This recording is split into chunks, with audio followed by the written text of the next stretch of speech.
ಎಲ್ಲರೂ ಒಟ್ಟಾಗಿದ್ರೆ ಮುಂದಿನ ದಿನಗಳಲ್ಲಿ ಪಕ್ಷವನ್ನು ಕಟ್ಟಲಿಕ್ಕೆ ಸಾಧ್ಯ ಇದೆ ಅನ್ನೋಂಥ ಒಂದು ಮನಸ್ಸಿನಿಂದ ಆಯ್ಕೆಯನ್ನು ಮಾಡಿದರೆ ನಾವೆಲ್ಲರೂ ಮುಂದಿನ ದಿನಗಳಲ್ಲಿ ಪಕ್ಷವನ್ನು ಮತ್ತು ಯಾದಗಿರಿ ಜಿಲ್ಲೆಯಲ್ಲಿ ಬರುವಂಥ ಯಾವುದೇ ಚುನಾವಣೆಗಳನ್ನು ಇವತ್ತು ಗೆಲ್ಲುವಂತ ನಾವು ವಿಶೇಷ ಕಾರ್ಯಕ್ರಮದಲ್ಲಿ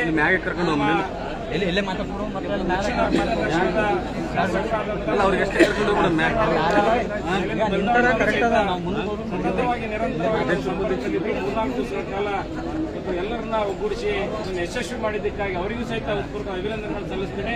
ಹಾಗೂ ಅದೇ ರೀತಿ ನಮ್ಮ ಕಡೆಗೆ ಹೋಗಟ್ಟು ನಮ್ಮ ಮಾರ್ಗದರ್ಶಕರಾಗಿ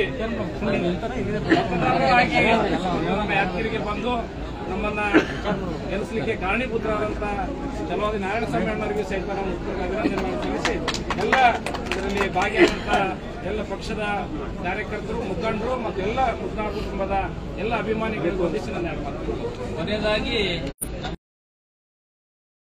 ಶಿಸ್ತಿನ ಪಕ್ಷ ಹೇಗಿರಬೇಕು ಅನ್ನತಕ್ಕಂಥ ಶಿಸ್ತನ್ನ ಪರಿಪಾಲಿಸಿ ನಮ್ಮ ಕೌನ್ಸಿಲರ್ಗಳು ಎಲ್ಲರೂ ಕೂಡ ಬಹಳ ಗೌರವದಿಂದ ಒಮ್ಮತದಿಂದ ಲಲಿತಕ್ಕವರನ್ನ ಅಧ್ಯಕ್ಷರನ್ನಾಗಿ, ರುಕಿಯಾ ಬೇಗಂ ಅವರನ್ನ ಉಪಾಧ್ಯಕ್ಷರನ್ನಾಗಿ ನೇಮಕ ಮಾಡಿದ್ದಾರೆ. ನಾನು ತಮ್ಮೆಲ್ಲರ ಮೂಲಕ ಎಲ್ಲ ಸದಸ್ಯರಿಗೆ ಗೌರವದ ನಮಸ್ಕಾರಗಳನ್ನು ತಿಳಿಸ್ತೇನೆ. ವಿಶೇಷವಾಗಿ ಮಹೇಶ್ ರೆಡ್ಡಿ ಅವರು ಮತ್ತು ರಾಜನಗೌಡರು ವಿಶೇಷವಾಗಿ ಅವರಿಗೆ ಕೃತಜ್ಞತೆ ಸಲ್ಲಿಸ್ತೇವೆ. ಯಾಕೆಂತಂದ್ರೆ ಈ ಚುನಾವಣೆಯಲ್ಲಿ ನಮ್ಮ ಗೆಲುವು ಏನಿದೆ, ಇನ್ನು ಮುಂದಿನ ಎಲ್ಲಾ ಚುನಾವಣೆಗಳಲ್ಲೂ ಗೆಲುವೆ.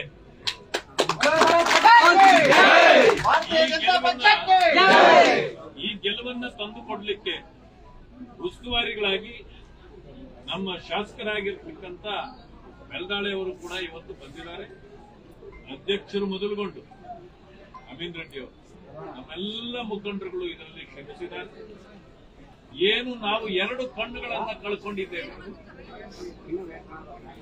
ಡಾಕ್ಟರ್ ಸಾಹೇಬ್ರನ್ನ ಮತ್ತೆ ವೆಂಕಟರಾಟಿ ಮದ್ನಾಳ್ ಅವರನ್ನ. ಇದು ನಮಗೆಲ್ಲ ಬಹಳ ನೋವಾಗಿತ್ತು. ಈ ಜಯದಿಂದ ಅವರಿಬ್ಬರು ವಿಶೇಷವಾದ ಒಂದು ವಿಚಾರವನ್ನ ಇಲ್ಲಿ ಹೇಳಲಿಕ್ಕೆ ಬಯಸ್ತೇನೆ. ನಮ್ಮ ಮೇಲೆ ಬೇರೆ ಕಾಂಗ್ರೆಸ್ ಪಕ್ಷದವರು, ಬೇರೆ ಬೇರೆ ಪಕ್ಷದವರು ಒಂದು ಅಪಾದನೆಯನ್ನು ಮಾಡ್ತಾರೆ. ಮೈನಾರಿಟಿಗಳನ್ನ ನಾವೇನು ಅರಬ್ಬಿ ಸಮುದ್ರಕ್ಕೆ ಹಾಕ್ತೀವ, ನಾವೆಲ್ಲಾದ್ರೂ ಅವ್ರನ್ನ ಓಡಿಸ್ತೇವ? ಬಾಬಾ ಸಾಹೇಬ್ ಅಂಬೇಡ್ಕರ್ ಅವರು ಬರೆದಿರ್ತಕ್ಕಂಥ ಸಂವಿಧಾನದ ಅಡಿಯಲ್ಲಿ ಈ ದೇಶದಲ್ಲಿ ನಾವು ಸರ್ವರೂ ಸಮಾನರು ಒಂದೇ, ಈ ಭಾವದಲ್ಲಿ ಭಾರತೀಯ ಜನತಾ ಪಕ್ಷ ತನ್ನ ಚಟುವಟಿಕೆಗಳನ್ನ ರಾಷ್ಟ್ರದಲ್ಲಿ ಮಾಡ್ತದೆ. ನೀವೀಗ ಗಮನಿಸಿದ್ದೀರಿ, ರುಕಿಯಾ ಬೇಗಂ ಅವರು ಕೂಡ ಒಂದು ಅಲ್ಪಸಂಖ್ಯಾತರು, ಮುಸ್ಲಿಂ ಸಮುದಾಯದಿಂದ ಬಂದಿರತಕ್ಕಂಥ ಅವರನ್ನ ಗುರುತಿಸಿ ಪಕ್ಷ ಇವತ್ತು ಉಪಾಧ್ಯಕ್ಷರನ್ನಾಗಿ ಮಾಡಿದೆ. ಇವರು ಮಾತ್ರ ಅಲ್ಲ, ಇನ್ನೂ ಕೂಡ 3 ಸದಸ್ಯರು ನಮ್ಮಲ್ಲಿದ್ದಾರೆ. ಅವರ ಹೆಸರು ಅಸತ್ಯ ಚೌಧರಿ ಮತ್ತು ಶಾಯಿಸ್ತಾ ಬೇಗಂ, ಇಸ್ಮಾಯಿಲ್, 4 ಜನರಿದ್ದಾರೆ. ಅಂದ್ರೆ ಸೂಕ್ತ ವ್ಯಕ್ತಿಗಳಿದ್ರೆ ಸೂಕ್ತ ಸ್ಥಾನಮಾನಕ್ಕೆ ಅರ್ಹರಾಗ್ತಾರೆ. ಇನ್ನು ಈ ರೀತಿ ಹೆಚ್ಚು ಸಂಖ್ಯೆಯಲ್ಲಿ ಅಲ್ಪಸಂಖ್ಯಾತ ಬಂಧುಗಳು ನಮ್ಮ ಪಕ್ಷಕ್ಕೆ ಬಂದ್ರೆ ಅವರನ್ನ ಗುರುತಿಸಿ ಗೌರವಿಸಿ ಅವರಿಗೆ ತಕ್ಕ ಸ್ಥಾನಮಾನವನ್ನ ನೀಡ್ತೇವೆ. ಆದ್ರೆ ಸುಮ್ಮನೆ ಸುಳ್ಳುಗಳನ್ನ ಹೇಳಿ ಒಂದು ಜನಾಂಗವನ್ನೇ ಬಿಜೆಪಿಯಿಂದ ದೂರ ಮಾಡಬೇಕು ಅಂತಕ್ಕಂಥ ಕಾಂಗ್ರೆಸ್ನ ಮನಸ್ಥಿತಿಗೆ ಇವತ್ತು ಕನ್ನಡಿಯಾಗಿ ನಾವು ಇವತ್ತು ರುಕಿಯಾ ಬೇಗಂ ಅವರನ್ನ ಹಿಡಿದಿದ್ದೇವೆ.